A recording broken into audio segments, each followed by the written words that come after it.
The morning sun filtered through the tall windows of Morrison & Associates, casting long golden rectangles across the polished marble floor.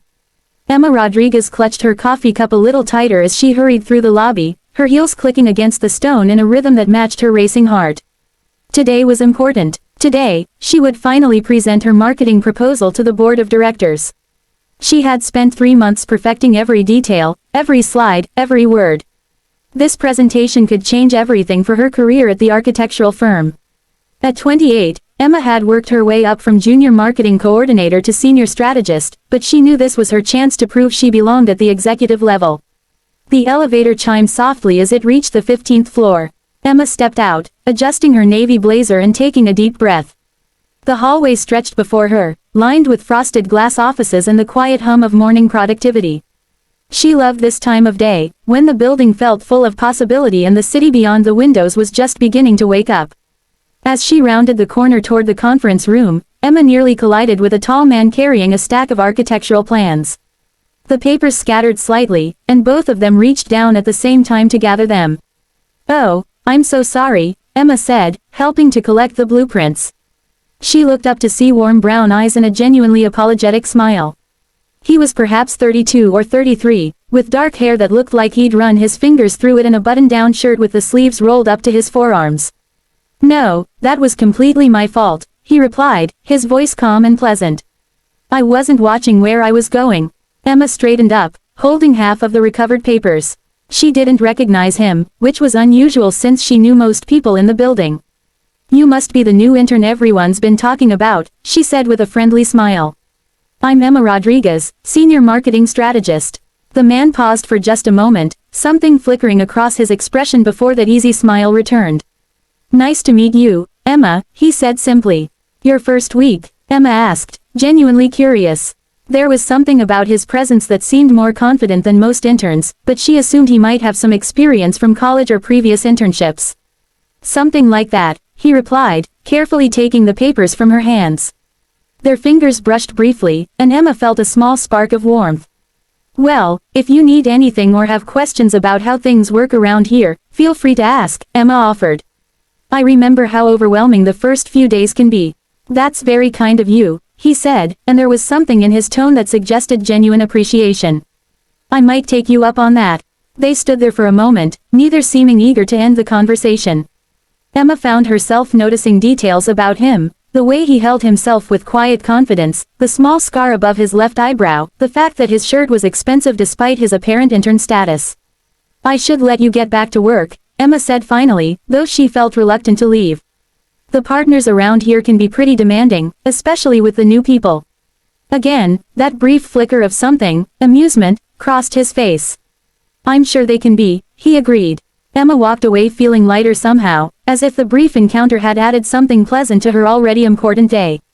She found herself thinking about his smile as she set up her laptop in the conference room and ran through her presentation one final time. The morning flew by in a blur of meetings and last-minute preparations. Emma's presentation went better than she had dared to hope. The board members asked thoughtful questions and seemed genuinely impressed with her strategic vision for the firm's marketing future. By lunch, she was practically floating with relief and excitement. She decided to take a walk around the building, partly to celebrate and partly to look for the new intern. She found herself curious about him, wondering what department he was working in and whether he was settling in well.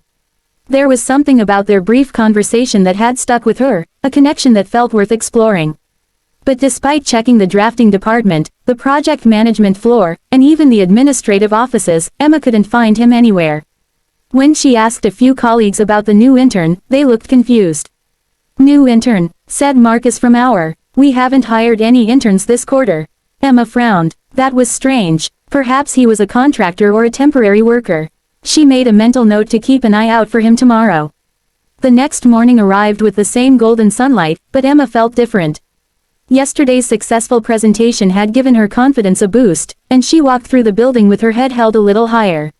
She had scheduled a follow-up meeting with the senior partners to discuss implementation of her marketing strategy.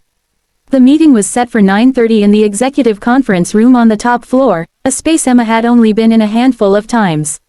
As she stepped off the elevator, she was struck again by how different this floor felt. The ceilings were higher, the artwork more expensive, the very air seeming to carry more weight and importance. Emma found the conference room and paused outside to collect herself. Through the frosted glass, she could see several figures already seated around the large mahogany table. She knocked softly and heard a familiar voice call out, "Come in." She opened the door and stepped inside, her prepared greeting dying on her lips. There, at the head of the table, sat the man from yesterday. The intern, except now he was wearing a perfectly tailored charcoal suit and sitting in what she suddenly realized was the chairman's seat. "Emma," he said, standing with that same easy smile, though now it carried a different weight. "Please, have a seat." Emma's mind raced as she numbly took the chair across from him. The other partners, Mr. Morrison, Ms. Chen, Mr. Davidson, were all looking at her expectantly, but she couldn't focus on anything except the man who had let her believe he was an intern. "I don't believe we were properly introduced yesterday," he continued, his voice carrying the same calm warmth but now with an unmistakable note of authority. "I'm Michael Torres, the new senior partner and head of strategic development." Emma felt heat rise in her cheeks. Senior partner. She had offered to help him find his way around the building. She had told him the partners could be demanding with new people. The mortification was overwhelming, but as she looked at Michael Torres, really looked at him, she saw something unexpected in his expression. Not mockery or amusement at her mistake, but something gentler. Something that looked almost like fondness.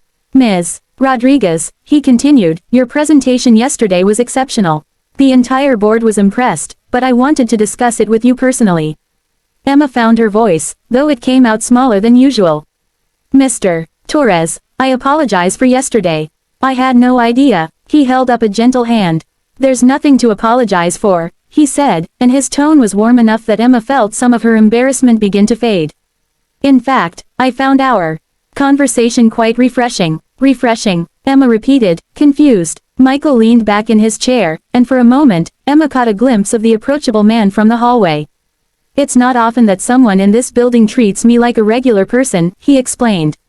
"Usually, people are either intimidated or trying to impress me. You just talk to me." It was nice. Emma felt something shift inside her chest. The mortification was still there, but it was being replaced by something else, a growing understanding and perhaps even the beginning of relief. "I hope you don't mind that I didn't correct your assumption," Michael continued. "I was curious to see how the conversation would go. And I'm glad I did." "Why?" Emma asked, surprising herself with her boldness. Michael smiled, the same genuine smile from yesterday, but now Emma could see the confidence that came with his position, the intelligence that had earned him a partnership at one of the city's most prestigious firms. "Because it told me exactly what I hoped it would about your character," he said simply. "You offered help to someone you thought was new and possibly struggling. You were kind without expecting anything in return. That says something important about who you are." Emma felt warmth spread through her chest, a different kind than the embarrassment from earlier. "I'm still mortified," she admitted. "Don't be," Michael said, leaning forward slightly. "In fact, I'd like to take you up on that offer." "What offer?" "You said if I needed anything or had questions about how things work around here, I could ask you." His eyes held a hint of playfulness now. "Well, I do have a question. Would you like to have dinner with me? Somewhere away from the office, where we can just be two people talking?" Emma blinked, certain she had misheard. "You're asking me out?" "I am," Michael confirmed, his confidence evident but not overwhelming. "If you're interested, I promise I won't pretend to be an intern again." Emma looked around the conference room, at the other partners who were trying to pretend they weren't listening to every word, at the city sprawling beyond the windows, and then back at Michael Torres. The successful, powerful man who had somehow made her feel comfortable when she thought he was just another employee starting out. "I'd like that," she said, and meant it completely. Michael's smile widened, transforming his face in a way that made Emma's heart skip. "Excellent. I know a place that makes great coffee. Much better than the office brew." As the meeting moved on to discuss Emma's marketing proposals, she found herself stealing glances at Michael, seeing him now as he truly was but remembering how it had felt to simply connect with another person in a hallway, over scattered papers and genuine conversation. Sometimes, Emma thought, the best discoveries came from the most unexpected misunderstandings.